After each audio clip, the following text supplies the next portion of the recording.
आप सभी का प्रातः काल की इस धर्म सभा में, या यूं कहूं श्री भक्ताम्र स्तोत्र की भाव यात्रा की पवित्र प्रवचन श्रृंखला में हार्दिक हार्दिक स्वागत करता हूं। आप सभी के उज्जवल भविष्य की मंगल कामना करता हूं।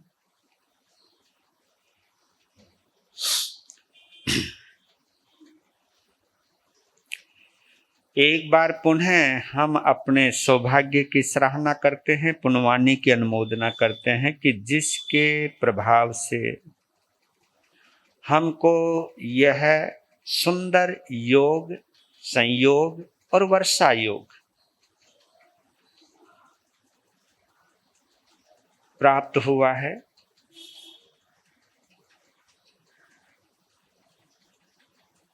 कि जिसमें हम इस अवसर्पणी काल के प्रथम तीर्थंकर श्री आदिनाथ भगवान या श्री ऋषभदेव भगवान को आचार्य मानतुंग के भक्त हृदय से निर्झरित या भक्ति युक्त वाणी से उच्चारित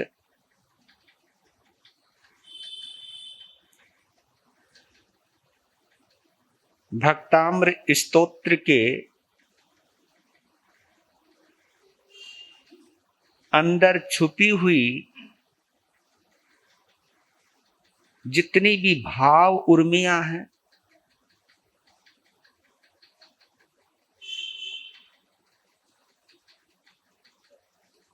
प्रेम युक्त, स्नेहसिक्त, श्रद्धासिक्त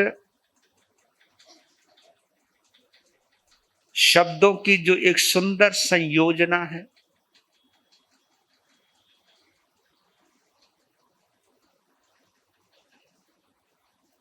इसका अमृत पान करने का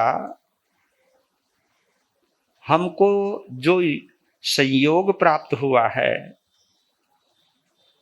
ये अद्भुत है। जब ये भाव अंदर से प्रकट होते कि अद्भुत है, यही अनुमोदना है।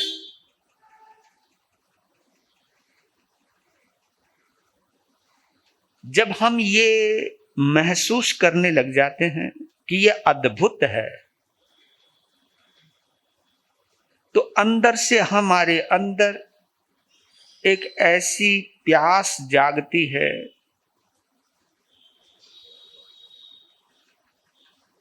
वही प्यास हमें यहां पर खींच करके लाती है। और जो ऑनलाइन सिस्टम से जुड़े हैं, उनको भी उस सिस्टम तक खींच करके लाता है कि नहीं, आज देखते हैं क्या रसधार बहेगी, आज भक्ति धारा में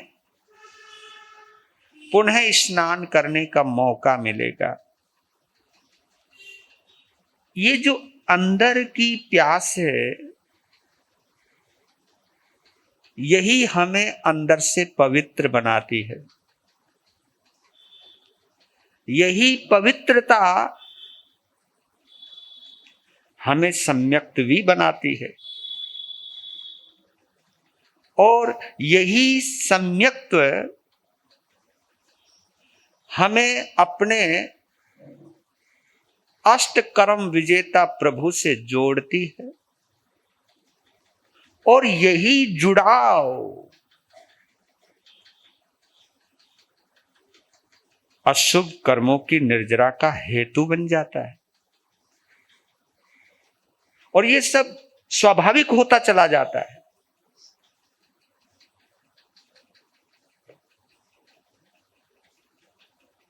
बरसात में जब कोई व्यक्ति भीगता है तो उसकी शरीर की गर्मी अपने आप हटती चली जाती है।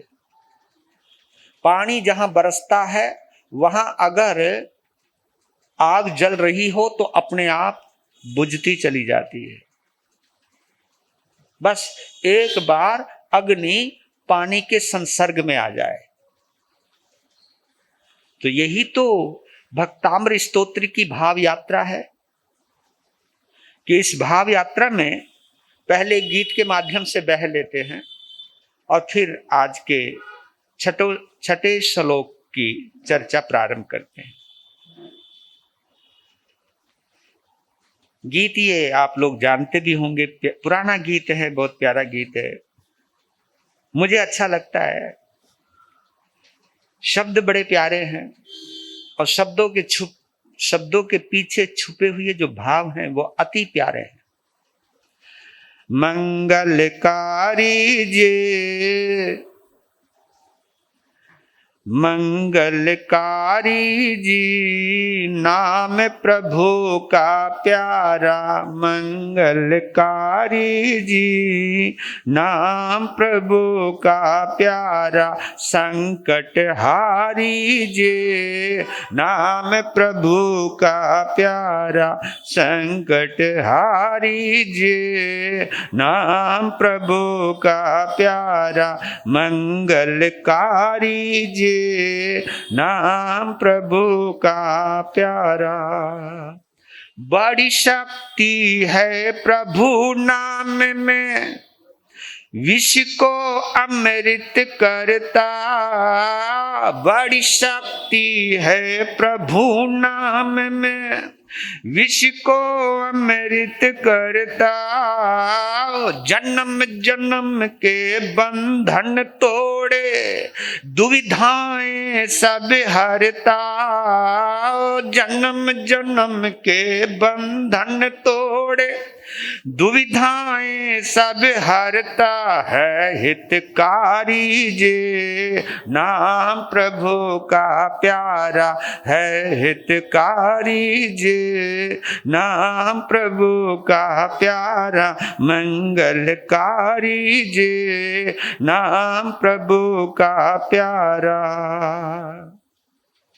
नैया हो मझधार में आई, छूटे सभी सहारे, नैया हो मझधार में आई, छूटे सभी सहारे, आशाओं के दीप बुझे हों दुश्मन दुनिया वाले, आशाओं के दीप बुझे हों दुश्मन दुनिया वाले, बने सहाई जे नाम प्रभु का प्यारा, बने सहाई जे नाम प्रभु का प्यारा, मंगलकारी जे नाम प्रभु का प्यारा, मंगलकारी जे नाम प्रभु का प्यारा। शेर भयंकर गरज रहे हों, दहल रहे हों सारे, शेर भयंकर गरज रहे हों, दहल रहे हों सारे, अग्नि ज्वाला भड़क रही हो, अग्नि ज्वाला भड़क रही हो, मौत खड़ी ललकारे सदा बचावे जे नाम प्रभु का प्यारा, सदा बचावे जी नाम प्रभु का प्यारा, मंगलकारी जे नाम प्रभु का प्यारा, मंगलकारी जे नाम प्रभु का प्यारा। प्रभु नाम की महिमा न्यारी, ऋषि मुनि सब गावे, प्रभु नाम की महिमा न्यारी, ऋषि मुनि सब गावे, तर जाते हैं भव सागर से प्रतिपल जो नर ध्यावे। तर जाते हैं भव सागर से प्रतिपल जो नर ध्यावे। तारन हारी जे नाम प्रभु का प्यारा, तारन हारी जी नाम प्रभु का प्यारा। मंगलकारी जी नाम प्रभु का प्यारा, मंगलकारी जी नाम प्रभु का प्यारा। आखिरी में क्या बहुत सुंदर बोला है, मन मंदिर को शुद्ध बनाओ, श्रद्धा दीप जलाओ। मन मंदिर को शुद्ध बनाओ, श्रद्धा दीप जलाओ। ज्ञान मुनि फिर दर्श प्रभु का घर बैठे ही पाओ। ज्ञान मुनि फिर दर्श प्रभु का घर बैठे ही पाओ। मंगलकारी जे नाम प्रभु का प्यारा, मंगलकारी जी नाम प्रभु का प्यारा। संकट हारी जी नाम प्रभु का प्यारा, मंगलकारी जे नाम प्रभु का प्यारा। जब ये विश्वास, ये श्रद्धा मजबूत होती है तो मंगल ही मंगल होना शुरू हो जाता है। उसी पल, उसी क्षण से हमें, क्योंकि जितनी आपके अंदर उसके प्रति प्यास होगी, वही प्यास आपको उसके आसपास लेकर के आएगी और वही निकटता, वही समीपता आपके अंदर आनंद का संचार करेगी।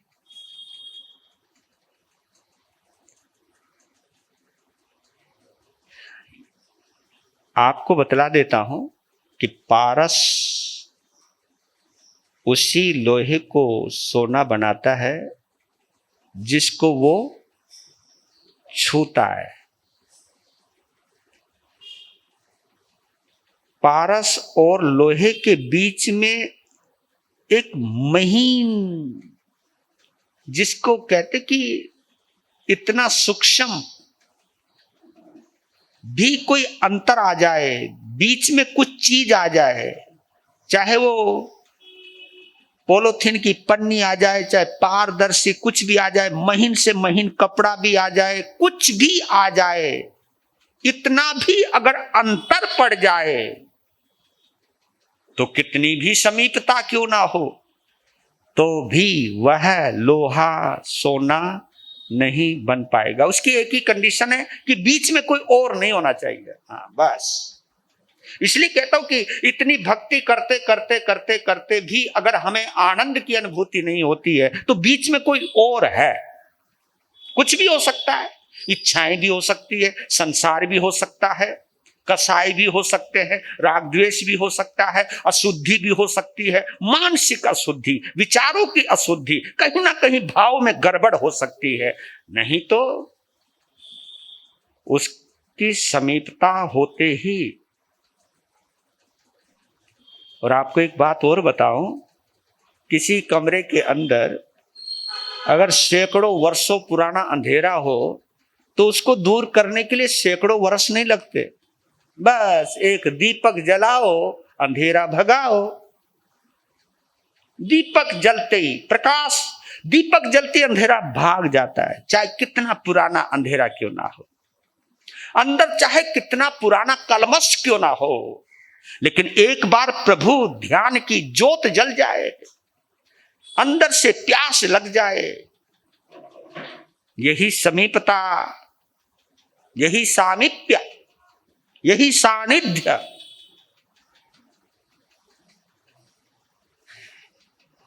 अंदर से परिवर्तन ला देता है, बदलाव ला देता है। अगर परिवर्तन नहीं आता है तो कमी उसकी नहीं है। हाँ, ये मैं पहले बतला देता हूं, अगर परिवर्तन नहीं आता है, कुछ बदलाव नहीं होता है, तो परमात्मा का कोई दोष नहीं है इसके अंदर। कहीं ना कहीं बीच में है अंतराय, कहीं ना कहीं बीच में कुछ छुपा हुआ है। लीजिए 6वां श्लोक बड़ा प्यारा।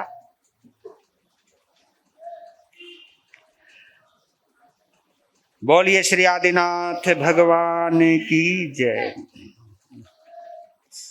और मैं बड़ा प्रसन्न हूं, मेरे अमित पुजारी की प्यारी सी बेटी, इसको 7 साल की उम्र है ये इस बच्ची की,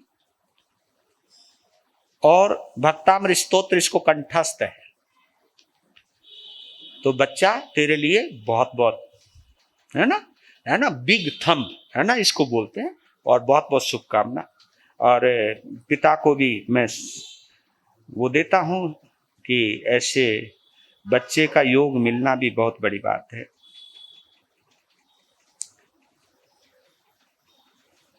अल्पश्रुतं श्रुतवतां परिहास धाम त्वद्भक्तिरेव मुखरे कुरुते बलान् माम् यत् कोकिलः किल मधौ मधुरं विरौति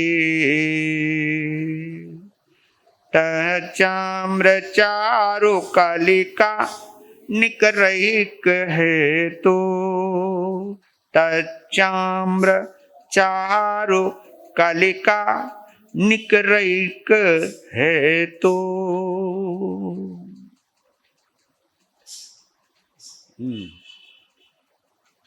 ये क्या है? हे भाई,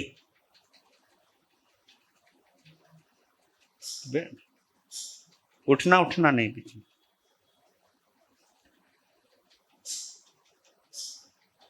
ये देखिए, अल्पश्रुतम श्रुतवताम परिहास धाम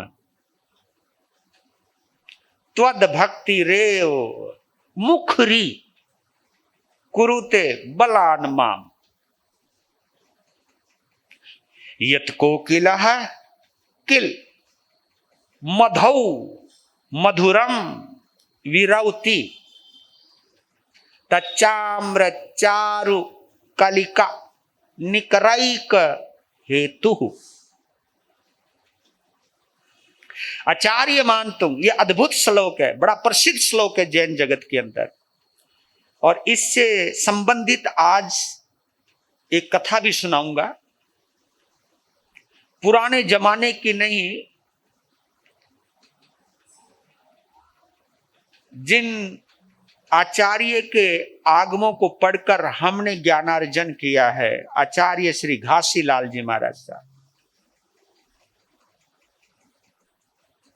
इस श्लोक के साथ उस महान आचार्य का क्या संयोग है और इस श्लोक ने उन्हें कहां तक पहुंचा दिया। ये आराधना भाई, ये आराधक के ऊपर है। आराधक की क्वालिटी मैटर करती है यहां पर। आराध्य की कृपा तो बरस ही रही है, आराधक की क्वालिटी मैटर है यहां पर।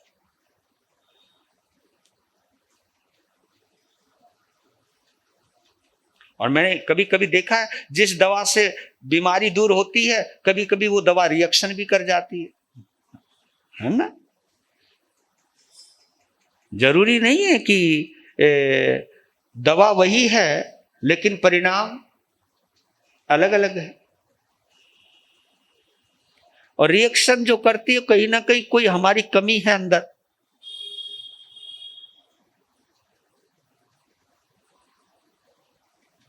उसको पूरी तरह ग्रहण करने का कहीं ना कहीं असमर्थता है। तो पहले हम इसको समझ लेते हैं 4 लाइनों के अंदर। 4 लाइनें जो हिंदी की हैं, उससे ये बिल्कुल संस्कृत की जो 4 लाइनें वो बहुत स्पष्ट हो जाती हैं। अल्प ज्ञानी और विद्वानों के परिहासों का धाम बना, अल्प ज्ञानी और विद्वानों के परिहासों का धाम बना।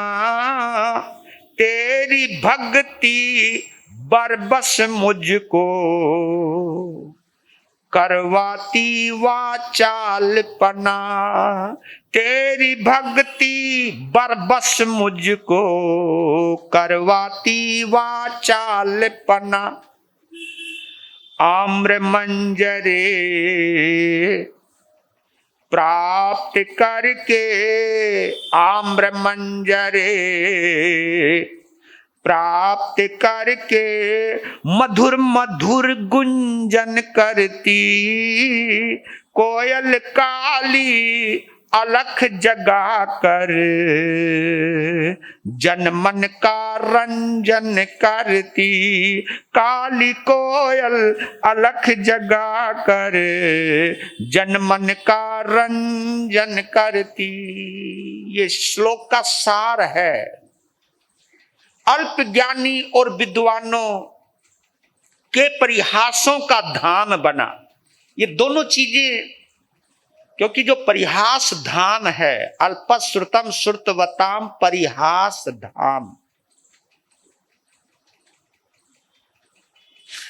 अल्प श्रुत तो आप समझते हो जो कम पढ़े लिखे हैं, अल्प श्रुतम, और श्रुतवताम पढ़े लिखे। जब श्रुत के साथ अल्प शब्द आ जाए तो उसे हम अल्पज्ञ कहते हैं, है ना। अल्पज्ञ। हमारे बीच में और भगवान के बीच में एक अंतर है। ज्ञ तो हम भी हैं पर हम अल्पज्ञ हैं। ज्ञ तो उनके साथ भी हैं पर वो सर्वज्ञ हैं। हम कुछ जानते हैं, वो सब कुछ जानते हैं। हमें कुछ दिखाई देता है, उन्हें सब कुछ दिखाई देता है। वो सर्वज्ञ हैं और सर्वदर्शी हैं। हम अल्पज्ञ हैं, वो सर्वज्ञ हैं। तो आचार्य मानतुंग कहते हैं, प्रभु जो थोड़ा बहुत जानते हैं मैं तो उतना भी नहीं जानता। ये देखिए, जिसे ज्ञान की गहराई का पता होना, वो कितना भी जान ले, कितना भी जान ले, फिर भी ये महसूस होता है कुछ नहीं जाना। और कभी कभी थोड़ा बहुत जानने के बाद कई लोग ये सोच लेते मैंने तो बहुत कुछ सीख लिया। हेले भाई, बहुत। ये देखिए, हम जितना जानते हैं तो हमें ये महसूस होने लगता है यार कुछ भी नहीं जाना, कुछ भी तो नहीं जाना। लेकिन बीच में अगर जानने के बीच में अगर मानने का अड़ंगा आ गया या अड़ंगी आ गई, अहंकार आ गया, तो थोड़ा सा भी जानोगे तो उसमें भी इतराने लग जाओगे आप। और जहां आप इतराने लगे वहीं आपके जानने का दरवाजा बंद हो जाता है, वहीं सीखने की चाह बंद हो जाती है। जब ये पता लग जाए हाँ बहुत कुछ सीख लिया, अब यही जो बात अगर आ जाए बहुत कुछ सीख लिया, बस समझो आगे रुकावट, स्टॉप लग गया, वहां रुक गया। नहीं तो या इतना सीखने के बाद भी एक ललक, एक प्यास पैदा, नहीं नहीं नहीं कुछ भी तो नहीं जाना, कुछ भी तो नहीं जाना। और देखो कितनी गजब की बात है, आप एक दो शास्त्र पढ़ ले तो कहते हो बहुत कुछ सीख लिया, है ना। और 1-2 लाख रुपए कमा लो तो तुम क्या सोचते हो, यार कुछ भी तो नहीं कमाए हो। कमाल है भाई, पैसा कितना भी कमाओ तब भी लगता है कुछ नहीं कमाया। और यहां 1-2 थोकड़े जान लेते हो तो संतों की परीक्षा लेने लग जाते हो। हाँ, कभी कभी देखता हूं जो जानकार श्रावक होते हैं ना, यूं चलते हैं, हमारे सामने भी आ जाते हैं, हमको भी डर लगने लगता है भाई जानकार श्रावक है। लेकिन हमें यह जरूर जानना है, सीखे कम दिखावे ज्यादा, तो समझ लो उसकी रुकावट हो गई है, वो आगे बढ़ेगा नहीं। बहुत कुछ, ये ज्ञान की विशेषता है, क्योंकि अभी तो मति और सुरत ज्ञान है, ये तो कुछ भी नहीं है, ये भी अंतराय कर्म से जुड़ा हुआ है। अवधि ज्ञानी के आगे तो हमारा ज्ञान कुछ भी नहीं है, बल्कि आज के जो उच्च कोटि के सुरत और मति ज्ञानी हैं उनके आगे भी हमारा ज्ञान कुछ नहीं है। हम उसकी भी गहराई को नहीं जान पाते हैं। तो बोल रहे हैं कि कुछ भी कहो, इसकी इसी लाइन के दो अर्थ हैं, इसी लाइन के अल्पश्रुतम श्रुतवताम परिहास धाम, इसके दो अर्थ निकलते हैं, दो भाव निकल करके आते हैं। कोई सा भी आप उसको जज कर सकते हो, कोई भी आप उसको अपने साथ जोड़ सकते हो। पहला अर्थ यह है, अल्पज्ञ और सर्वज्ञों के बीच में मैं हंसी का पात्र। पहला तो ये अर्थ निकलता, मोटा मोटा अर्थ। पढ़े लिखे और अनपढ़, कम पढ़े लिखे और ज्यादा पढ़े लिखों के बीच में मैं उपहास का पात्र हूं, मजाक का पात्र हूं। मेरा कोई भी मजाक बना सकता है, जो थोड़ा बहुत जानता है और जो बहुत जानते हैं उनके बीच मेरा मजाक बन जाएगा। एक तो ये अर्थ है। ये अर्थ मुझे जरा पेचीदा लगता है, ये अर्थ मुझे आचार्य नहीं, ये अर्थ जरा जिनेंद्र देव भगवान की भाव दशा के विपरीत लगता है। लेकिन इसका दूसरा अर्थ ये भी है, अल्पज्ञ और सर्वज्ञों के बीच में आनंद का धाम। परिहास के दो अर्थ होते, एक तो मजाक और एक प्रसन्नता, आनंद। ये परि उपसर्ग है, हास शब्द है, और उपसर्ग ये व्याकरण में चलता है खेल। प्रत्यय, उपसर्ग, ये सब शब्दों के साथ कभी पीछे लगते कभी आगे लगते हैं, और यही अर्थ बदल देते हैं। हास के साथ परि शब्द जुड़ जाए तो परिहास बन जाता है। परिहास, परिहास का मतलब होता है मजाक या आनंद का स्रोत, चारों तरफ से आनंदित, चारों तरफ से आनंद मग्न। जल कुंड में जो डुबकी लगाई है, चारों तरफ पानी पानी, है ना।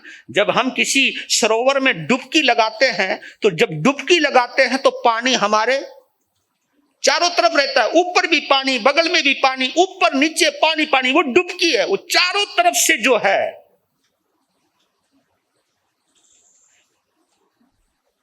तो इसके दो भी अर्थ बन जाते हैं। तो ज्यादा, क्योंकि परमात्मा में कोई भेदभाव नहीं है, भेदभाव वाला कभी परमात्मा बनता ही नहीं है। वो उनके लिए केवल ज्ञानी, अल्प ज्ञानी दोनों ही देवानुप्रिय हैं, क्योंकि अंतराय कर्म, मोहनीय कर्म, कर्मों के अंदर छुपी हुई आत्मा में परमात्मा का तत्व देखते हैं तीर्थंकर भगवंत। हम लोग तो उसकी बुद्धि देखते हैं, हम लोग तो उसका शरीर देखते हैं, हम लोग तो उसकी वाणी को महसूस करते हैं। लेकिन परमात्मा जो अरिहंत होता है, जिनेंद्र देव होता है, वो आत्मा में छुपे हुए परमात्मा के स्वरूप को ही देखते हैं। क्योंकि उसको ना देखे तो वो ये ना बोले अप्पा सो परमप्पा, आत्मा ही परमात्मा है। ये अगर घोषणा करते हैं कोई भी तीर्थंकर समोशरण में बैठकर, तो ये बात पक्की है कि वो सामने वाले को आत्मा से देख रहे हैं, उनके अंदर छुपा हुआ जो परमात्म तत्व है उसको देख रहे हैं। इसलिए उन्होंने बोला अप्पा सो परमप्पा। और हम देखते हैं उसके कलर को, हम देखते हैं उसके स्टेटस को, हम उसके पद को भी देखते हैं, है ना। अब बेचारा कोई गरीब आदमी आ जाए और एक अमीर आदमी आ जाए, तो दोनों में अंतर क्या है? अंतर क्या है? शरीर तो उसके पास भी है, शरीर उसके पास भी है, पर लेकिन अंतर किसका आया है? धन का आया है। अगर मैं व्यक्ति को धन की दृष्टि से देखूंगा तो धनवान मेरे लिए महत्वपूर्ण है, निर्धन मेरे लिए महत्वहीन है। लेकिन जब मैं उसे केवल आत्मा की दृष्टि से देखूंगा तो चाहे अमीर है चाहे गरीब है। इसलिए संत के दरबार की एक परिभाषा की है, और देखिए क्या अचरज की बात है। भगवान या तीर्थंकर परमात्मा जहां वो उपदेश देते हैं उसको समवसरण कहते हैं, समवसरण। वहां कमाल, समवसरण शब्द ऐसे नहीं आ गया। अब तो हम आगे पीछे बैठते, नहीं तो परमात्मा बीच में ही बैठते हैं, समोसरण बीच में ही लगता है, चारों तरफ उसका अपना एक प्रकोटा है। समोसरण की एक रचना, एक बड़ी गजब की रचना है, क्योंकि वो देवताओं के द्वारा रचा जाता है समोसरण। लेकिन समोसरण शब्द बड़ा महत्वपूर्ण है, जहां पर सभी को समान रूप से शरण मिलती है, उसको हम क्या कहते हैं? समोसरण कहते हैं। समान रूप से जहां शरण मिले वो समोसरण, जहां कोई भेदभाव है ही नहीं, समोसरण।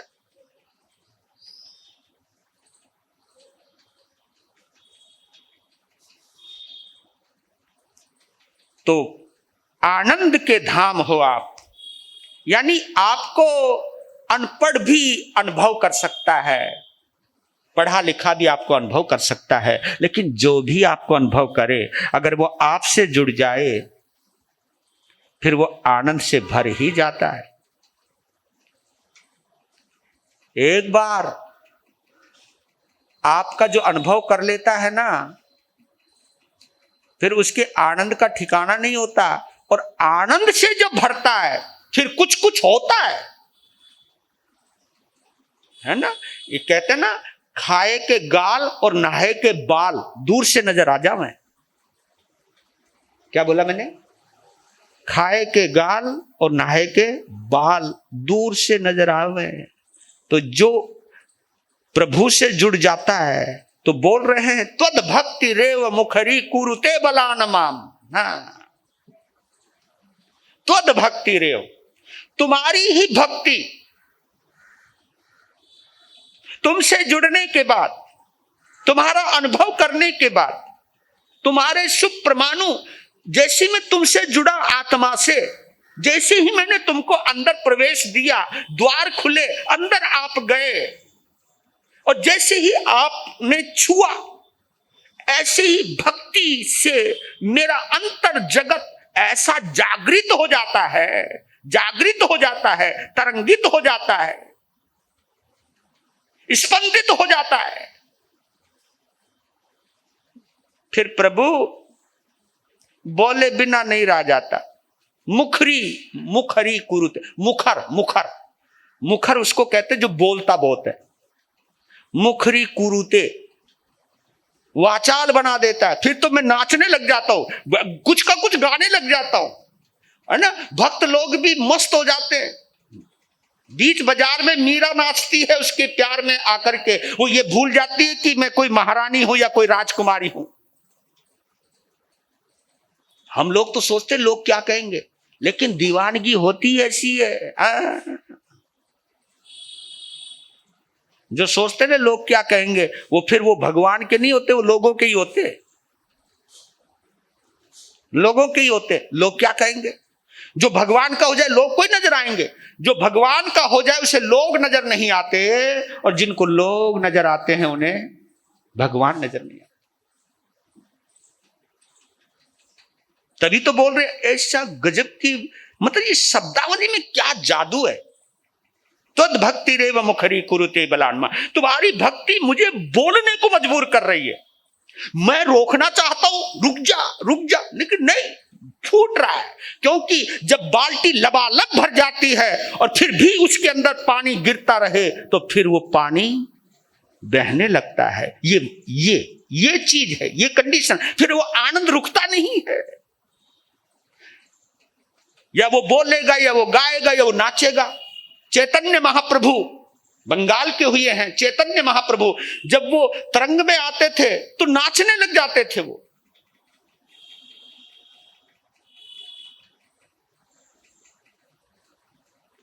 और एक चीज और क्लियर कर देता हूं, कई लोग कहते हैं कि जैन धर्म में हंसना मना है। भैया, हंसना कोई मना नहीं है, हास्य मोहनीय है। हाँ, हम कोई संत थोड़ा सा हंस रहा हो, नहीं महाराज संत को हंसना नहीं। तो क्या करने का, उनके बस मुंह बंद चुपचाप बैठ जाओ। यार, जैन धर्म नहीं बोलता ऐसा। यहां हंसना मना नहीं है, हाँ किसी की हंसी उड़ाना मना है। हंसना मना नहीं है, किसी की हंसी उड़ाना, किसी का मजाक बनाना, ये मना है। यह है मोहनीय कर्म। क्योंकि जब हम किसी का मजाक बनाते हैं, किसी की हंसी उड़ाते हैं, तो हम अहंकारी होते हैं, तब वो मोहनीय कर्म का प्रभाव होता है, वो हास्य मोहनीय है। लेकिन आप मंद मंद स्मिता है, आपके चेहरे पर मुस्कुराहट है, आनंद भर रहा है, आनंद निकल रहा है, चेहरे पर लालिमा है, गरिमा है, मुस्कान है, सस्मित लकीरें हैं। क्योंकि कभी कभी हम शब्दों को पकड़ करके बैठ जाते हैं।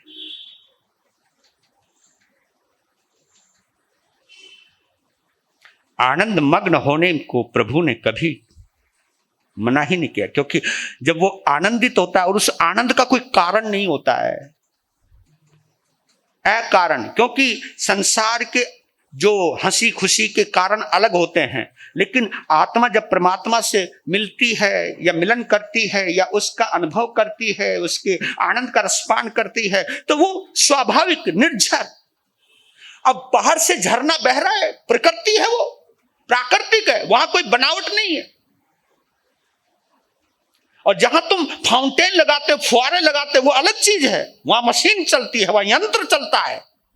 उस मशीन के से फवारा चलता है, रंग बिरंगा चलता है, वहां पे म्यूजिक भी जोड़ देते हो, सब बनावटी है। लेकिन जब प्रकृति से जुड़ता है, स्वभाव से जुड़ता है, जब वहां से झरना बहता है, वो प्राकृतिक होता है, उसका सौंदर्य ही कुछ और होता है। और जैन धर्म हमें स्वभाव से जुड़ने की प्रेरणा देता। स्वभाव से जुड़ो, विभाव से हटो, स्वभाव से जुड़ो। आत्मा में परम आनंद छुपा हुआ है।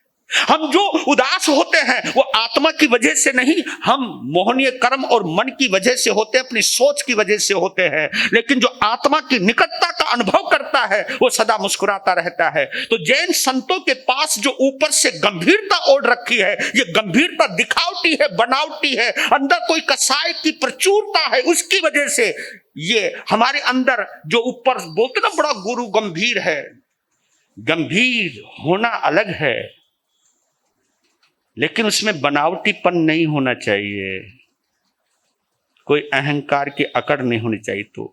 तो बोल रहे हैं कि त्वद भक्ति रेव मुखरी कुरुते बलान्माम, कि प्रभु आपकी भक्ति बरबस जबरदस्त मुझे मजबूर कर दी। वाचालपना, वाचालपना बोलते ना, बोलते बहुत हो आप।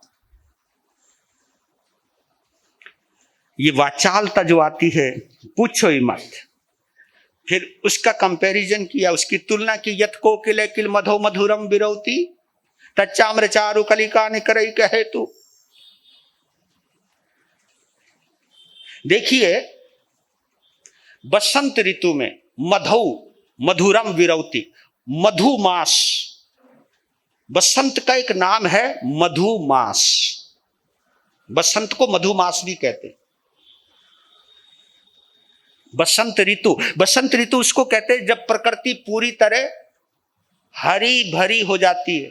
चैत्र और बैसाख का जो महीना है, इसको हमारे यहाँ प्रकृति, ये मौसम की वजह से बसंत आता है। लेकिन मालूम है वो संसार का बसंत हो सकता है, प्रकृति का बसंत हो सकता है, नेचर का बसंत हो सकता है, लेकिन आध्यात्मिक बसंत भी होता है। कौन सा? ये जो चतुर्मास है ना, वर्षा योग, ये बसंत का मौसम है। आहा, वैसे तो हम इसको बोलते बरसात जब होती है, लेकिन ये जो चतुर्मास है ये आध्यात्मिक बसंत है, वर्षा योग बसंत है। महसूस करो तो प्रवचन रूपी वृक्ष पर ज्ञान की आम्र मंजरी लग रही है। वाह वाह वाह। ये रोज बस ठीक है, हमारी छोटी सी बगीची है, कईयों का बगीचा बहुत बड़ा होता है, लेकिन हमारा प्रेम भवन चाहे छोटा है भैया, पर लेकिन है बड़ा लाजवाब। पता नहीं यहां कितने साधकों की साधना के सुप्रमाणु बिखरे पड़े हैं। ये छोटा ही बगीचा सही, छोटी सी बगिया सही, और उसमें वर्षा योग का बसंत आया हुआ है,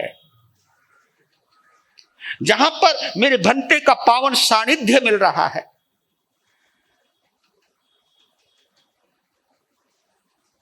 ऊपर से प्रवचन के वृक्ष पर ज्ञान की आम्र मंजरी लग रही है।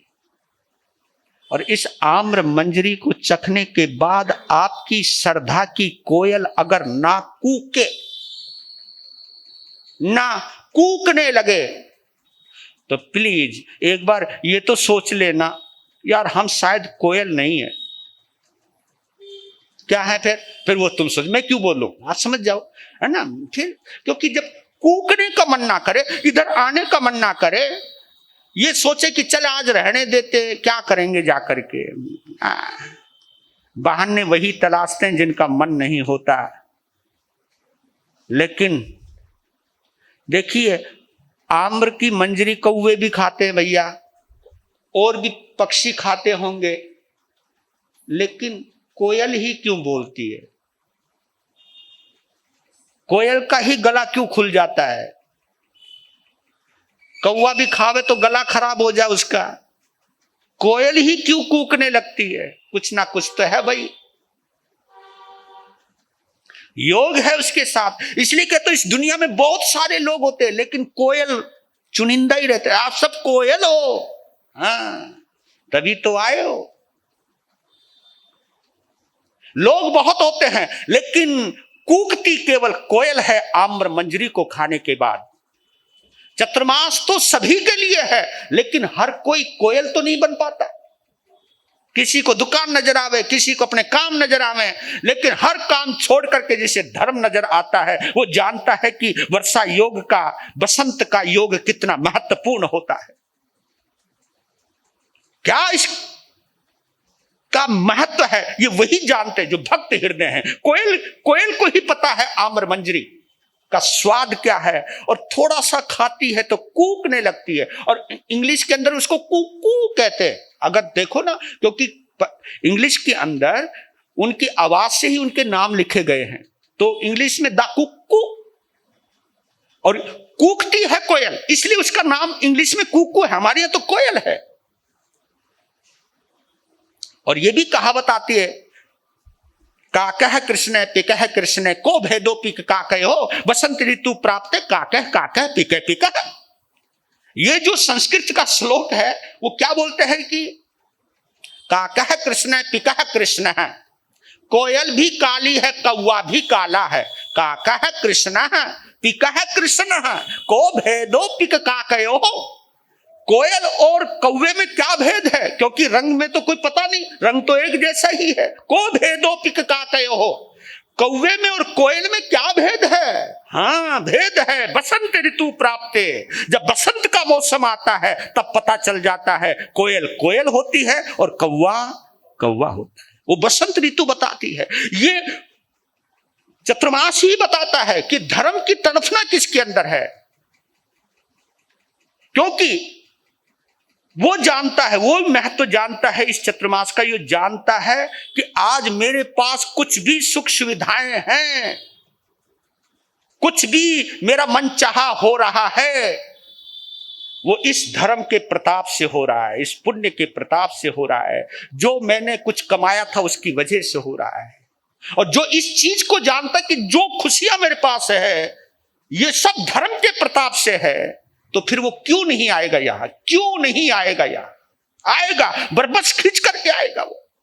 वो जानता इस चीज को कि आज जो भी कुछ मेरे पास है सब धर्म के प्रताप और पुण्य के प्रताप से है, प्रभु की कृपा से उनसे जुड़ा था और उनके शुभ प्रमाणों से जुड़ा था, उन्हीं की कृपा से ये सब रंग बरस रहा है। जो ये जानता है वो धर्म के महत्व को स्वीकार करता है, वो 100 काम छोड़कर भी याद आएगा। तो इस संबंध में घटना है, वही छोटी सी, अब संक्षेप में सुनाऊंगा, टाइम बहुत हो गया इधर। मैं भी है ना बोलते बोलते पता नहीं कहां कहां चला जाता हूं। चलो कोई बात नहीं, वापिस लौट के आता हूं।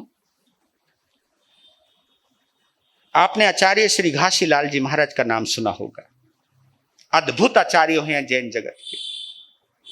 उन्होंने संस्कृत, गुजराती और हिंदी के अंदर आगमों की टीकाएं लिखी हैं। कल्प सूत्र के ऊपर उनकी विशेष टीका है, 9 पद स्मरण है, और उन्होंने वर्धमान भक्ताम्र स्तोत्र की रचना की है, और सेम इसी तर्ज पर जो आचार्य मानतुंग ने की है। उन्होंने, जैसे आचार्य बानतुंग ने भगवान ऋषभदेव के ऊपर भक्तामृत की रचना की है, ऐसे उन्होंने वर्धमान भगवान महावीर के ऊपर भक्तामृत की रचना की है और यंत्रों की रचना की है। एक एक यंत्रों की विधि बताई उन्होंने। क्या गजब के विद्वान थे। मैं जब नवपद स्मरण पढ़ता हूं, मंत्रों की रचनाएं भक्ति में भर करके उन्होंने जो की है, अद्भुत अद्भुत। क्योंकि वो उन्होंने क्यों रचना की, उसकी पीछे यही भक्तामृत स्तोत्र है। उनका जन्म मेवाड़ के अंदर हुआ। मेवाड़ वैष्णवों का, हिंदुओं का एक तीर्थ है, कांकरोली तीर्थ। कांकरोली का नाम सुना होगा। उसके पास राजसमंद जगह है और राजसमंद से ठीक 8 किलोमीटर छोटी छोटी पहाड़ियों के बीच में एक छोटा सा गांव है बनोल। बनोल एक गांव है जहां पर आचार्य घासीलाल जी महाराज का जन्म हुआ। वहां पर 4-5 परिवार रहते थे उस वक्त, 4-5 परिवार जो वैरागी साधु प्रजाति के थे। उनका काम इतना ही था, वो मंदिर में जाते थे, पूजा करते थे और खेती बाड़ी करते थे। यही उनका काम था, मंदिर में पूजा करना, खेती बाड़ी करना और अपनी आजीविका चलाना। तो वहीं पर श्री प्रभुदत्त बैरागी और श्रीमती विमला देवी की कोख से आचार्य घासीलाल जी महाराज का जन्म हुआ। जब वो मात्र 8-10 साल के थे तो उन दोनों ही माता पिता का साया उनके सिर के ऊपर से उठ गया।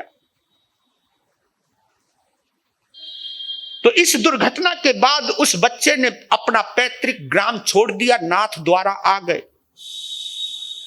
और संयोग ऐसा हुआ, नाथ द्वारा के अंदर एक जैन ओसवाल परिवार, धाकड़ परिवार, जिनके संपर्क में वो बालक आ गया। बालक को संभाल लिया, उनके यहां पर वो नौकरी करने लगे, झाड़ू पोछा करने लगे।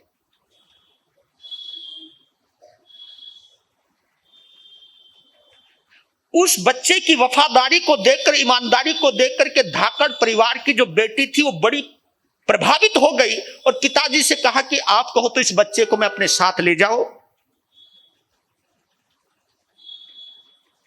तो उस बच्चे को लेकर वो जसवंतगढ़ ब्याही थी, तो वो वहां पर आती है। बच्चा उनके पास रहने लगा। एक बार मालिक ने अपने खेतों की रखवाली करने के लिए उस बच्चे की ड्यूटी लगा दी। इस वक्त उनकी उम्र 14 वर्ष की थी, 14 वर्ष की उम्र।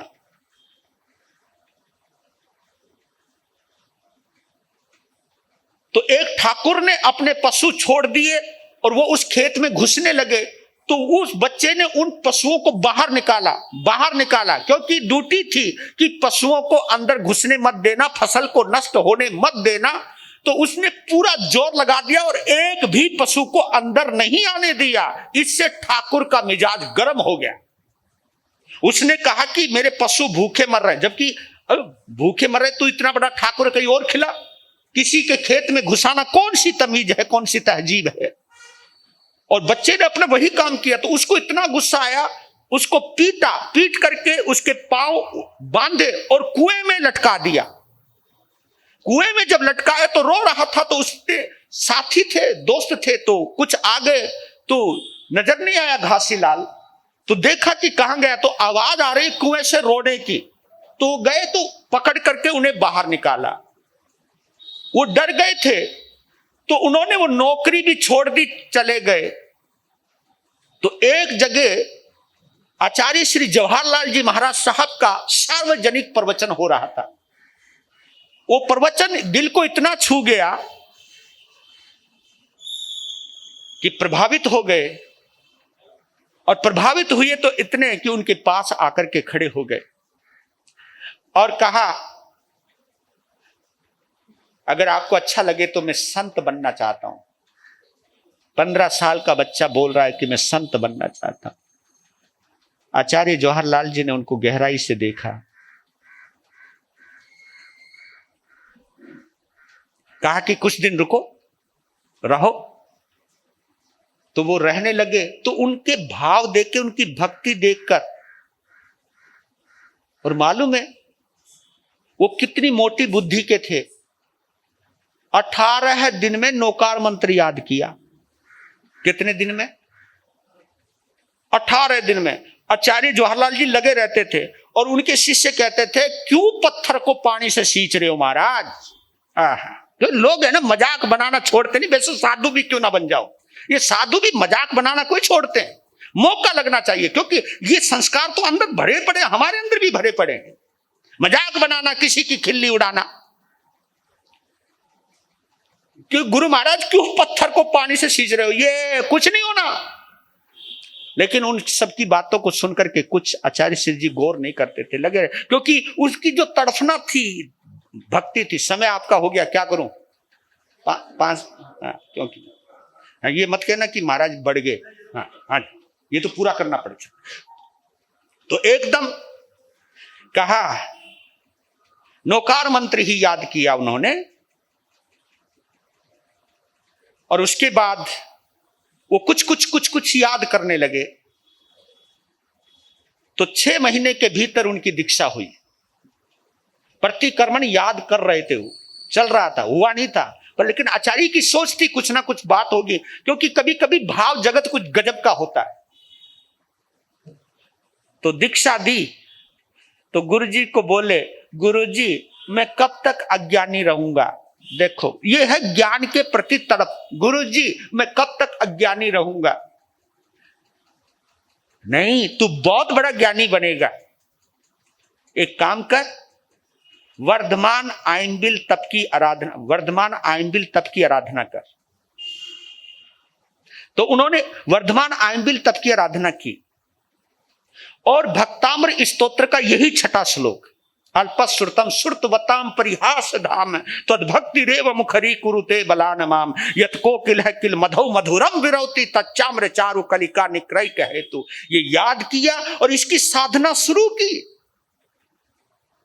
और मालूम है वो आयनबिल कैसा करते थे? जो नीम के सूखे पत्ते पीले पड़े हुए रहते थे, उन जो सूखे पत्ते थे उन पत्तों को पानी में मसोर करके वो आयनबिल किया करते थे।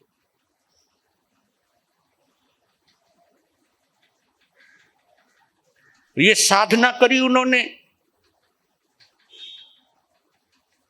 महीनों तक वो साधना करते रहे, और अचानक श्रुत देवी मां सरस्वती की कृपा हुई।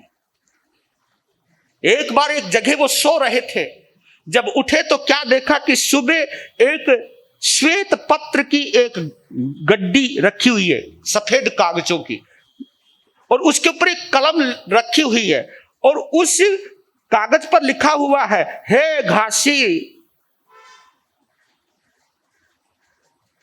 तू एक बार इस लेखनी से लिखना शुरू कर, फिर लिखता ही चला जाएगा, लिखता ही चला जाएगा। वो पता नहीं कौन रखा, और जैसे उस कलम को उन्होंने छुआ है, उस कागज को जैसे छुआ है, ये बुद्धि का दरवाजा खुल गया। फिर वो संस्कृत के महापंडित बने, प्राकृत के अध्येता बने, और पहले ही वो संत हैं जिनकी 32वीं बड़ी प्रसिद्ध हुई, जहां पर उन्होंने 3 भाषाओं में टीकाएं लिखी, संस्कृत में, गुजराती में और हिंदी में। इतने उद्भट विद्वान बने वो इस 6ठे श्लोक की कृपा से। पर लेकिन इसको साधने के लिए कहीं ना कहीं इस जिह्वा को साधना पड़ता है। और दूसरी चीज और कह करके मैं पूरा कर देता हूं इस बात को, एक पहचान बता रहा हूं। भक्तांबर की साधना करने वालों को जरूर ध्यान रखना चाहिए। क्या बोला यहां पर? यत कोकिल है किल मधो मधुरम विरौती तच्चाम्र चारु कलिका निकरेक हेतु। इसका मतलब जानते हो? जो भगवान की भक्ति करता है वो मीठा बोलता है। जो भक्ति करने वाला होता है वो मीठा बोलता है। कैसे? जैसे कोयल, ओए होए, कोयल बोलती है ना।